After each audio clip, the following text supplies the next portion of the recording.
When you stop looking at all of your assets as one portfolio that's supposed to have some magical blend, and you start taking chunks of money and assigning them to very specific missions, now your investment suitability or objectives fundamentally change based on those mini portfolios.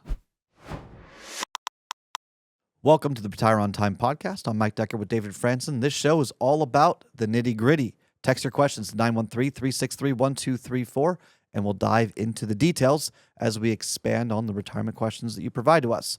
Just remember, this is a show, not financial advice. If you want financial advice, just go to retireontime.com and schedule the button that says Discover What's Possible. David, what do we got today? Hey, Mike, if you have enough income coming in, what do you recommend that you do with the extra cash flow? Okay. So this is like you've got an abundance. You have more than you need? Uh-huh. All right. This happens. Yeah. So the conventional wisdom has your entire portfolio put on your suitability. So if you're 60 years old, allegedly you're supposed to have 60% of your assets in bond funds. If you're 70 years old, 70% of your assets are or should be in bond funds. If you're 80 years old, 80% of your assets should be in bond funds. The idea is that you're taking less risk because you can't afford to take risk. There's less time left in life, not to be dreary about it or grim, but and so what if you needed the money? It needs to make sure that it's there. So that's the principle being taught behind the rule of 100, or this idea that you take less risk. Well, what if you considered that your pension is kind of like your bond fund, your protection part of your portfolio? What if Social Security, a small pension, takes care of all of your needs and spending more doesn't lead to more happiness? What if your real estate provides you the income and you're up to date on roof and heating expenses, like the HVAC, the systems? What if all that's kind of in a really good spot? How does that play into the portfolio calculations of how much risk or less risk or whatever it should be as your allocation? Do you see how it kind of breaks down into a cookie cutter approach of saying, well, your age, here you go, suitability, blah, blah, blah. And I don't want to minimize the importance of suitability. What I'm saying is it's ignoring other important aspects of your retirement. Okay. So let's break this down in the simplest form. Okay? All right. How much money do you need to take income from when you retire until, let's say, age 100? And at age 100, your portfolio balance, assuming like a 6% return, is around, let's say, $600,000 to $1 million, $600,000 to $1 million. Why that? Healthcare costs. You just want to have a little bit left over. Okay. If that number that gets you through retirement is, let's say, half your portfolio, then you have to ask yourself, what's the purpose of the other half? I mean, really, what's the purpose of the other half of your portfolio? Let's say you've got $2 million and $1 million is able to take care of all of your own individual needs. There's a self-insurance part of it that you can pay out of pocket for medical expenses, long-term care needs for you and your spouse, and so on.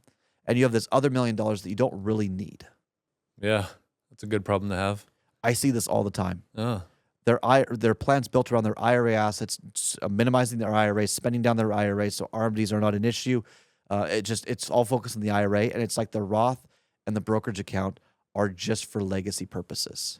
Now ask yourself, okay, well, where's the money going to? Is it going to a charity? Is it going to a kid? Is it going to multiple kids? Is it going to a mix of the two? If it's going to a charity, then okay, what would the appropriate suitability be? When I say suitability, the investment side of, do you put it all at risk? Grow. And if the markets are up, they get more. If the markets are down, they get less. Do you want to build a more strategic portfolio that kind of bridges the gap of volatility, so the roller coaster versus, in the downside protection, more predictable returns, so you can have more predictable donations or contributions? Do you say, well, my kid's 20 years old today, which is great. They're going to be a lower income earner potentially, so let's build up a nest egg for them so they can inherit it, and then you're going to inherit tax-free. Maybe your kid's 20 years old and wants to be a doctor in 10 years. Maybe you're using some of this portfolio that you really don't need to help pay for their medical expenses. When I say medical expenses, I mean their tuition medical expenses, not, they're in the hospital. Well, I guess they're in the hospital practicing on Yeah. people, not the one being practiced on. That's good. Good Maybe you're paying for distinction. their colleges because it doesn't make sense for you to grow the money because you have excess and then give it to them later, as opposed to then helping them not take on student debt. That's a great gift. It's a great gift. What if you're saying, well, they need to earn their own way, but we'll give it to them or the grandkids, or we're going to create a dynasty trust or a generational skipping trust. But do you see how when you stop looking at all of your assets as one portfolio that's supposed to have some magical blend, and you start taking chunks of money and assigning them to very specific missions, now your investment suitability or objectives fundamentally change based on those mini portfolios. Many times what I'll see is, oh, here, this $1 million is for the kids. Got it. What's their age? What's their risk tolerance? What are their needs? We talk about that and we invest that money with the intention of it going to them based on their risk tolerance. Okay. They don't know the money's going there. And then you have to make sure you got the legacy planning and all taken care of, that it passes through tax efficiently, that it's not going to be the lottery effect. This is important. Okay. If a kid's behavior is very much spend everything they have, giving them a lump sum of money is going to probably hurt them. If their behavior is to save and invest and only spend what they need, and they understand what happiness is to them, they understand what they need, and then they are saving the rest, a lump sum of money would probably be well managed. Yeah. There are some people that their parents are very, very wealthy. They haven't ever experienced managing millions of dollars, and they are anxious, not in like the way anxiety is perpetuated today. Anxious as in they're nervous because they want to do the right thing, but they've never experienced it. Anxious like it's your first time speaking to 100,000 people on stage, anxious. Not like anxious in the kind of more mainstream, what you see on social media of anxiety. All right. Very different, okay? All of those things are structured. These are open conversations. But do you see how we're avoiding blanket statement conversations and building out a more deliberate set of portfolios with deliberate allocations, with deliberate philosophies, with deliberate strategies? Yeah. That's the word of this segment here, deliberate. Yeah. Seems like.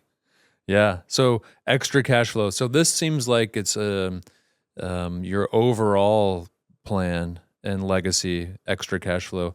And so this person's not talking about, well, I've got like an extra $300 a month in my budget that I don't need. It can be. Okay. What do they do if they have too much monthly? Yeah. So some people will have a pension with their Social Security that's higher than the income that they actually spend. Okay. They just won't spend it all. I had a client up in Washington State, owned a gas station. The gas station was in a very nice part of the neighborhood. It was used often. The mini mart just sold like crazy. They made a killing on this gas station, and it gave them more money than they knew what to do with. So what did we do? We were very deliberate, keyword here, into where the funds were going in their brokerage account, because they weren't able, in their situation, it didn't make sense, or they couldn't put money to a Roth or anything like that. They hit their max limits contribution. In their situation, it was, Okay. all things considered, it really wasn't possible. Sure. Okay. So they were putting money into brokerage account funds or investments where the dividends didn't exist. Think like a Berkshire Hathaway, right? So it was just growing, but it wasn't disrupting their taxes. And it was for long-term donations and or for the kids, because when you pass, the kids receive a step up in basis. That's a fancy way of saying that your kids will get the stock and not pay the taxes on the gains that you've held it for. Okay. Based on current tax law. Yeah. So it's cash flow is not income. This is a common misconception. Cash flow is the movement of money between your investments, accounts, and resources. Income is what you spend. Okay, yes. So if your cash flow is positive and more than the income you want, then you have an inflow of excess, and you need to know where to put that. Whether that's gifting within the gift tax threshold, whether it's prepping for legacy, whether it's donating. I mean, there's a number of things you can do. Okay. But this does happen, and you want to be very deliberate about not creating tax issues in the future. You don't want to create a bubble of, let's say you put everything into you're a dividend investor and you keep putting more money into dividends, but you don't need more income.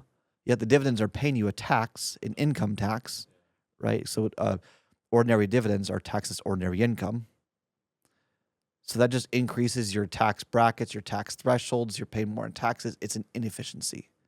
So you have to be very deliberate about pairing the investment objectives and the cash flow and understanding the resources you're working with the underlining lifestyle and legacy goals and the tax consequences that are at play here. Yeah. Any other questions?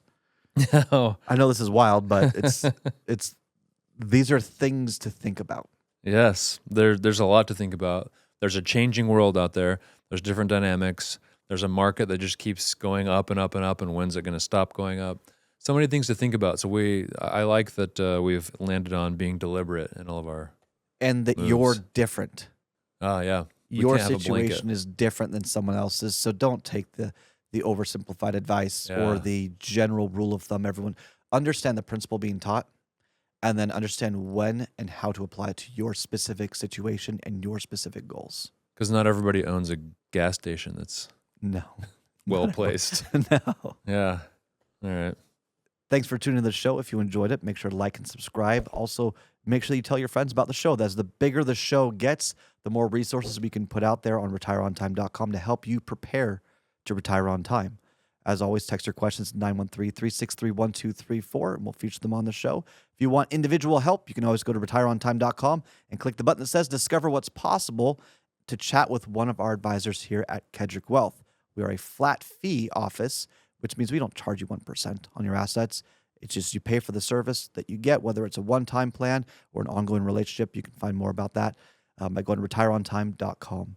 From everyone here at the Kedrick Wealth Studios, I want to thank you for spending your time, your most precious asset, with us in the show today. We'll see you in the next episode.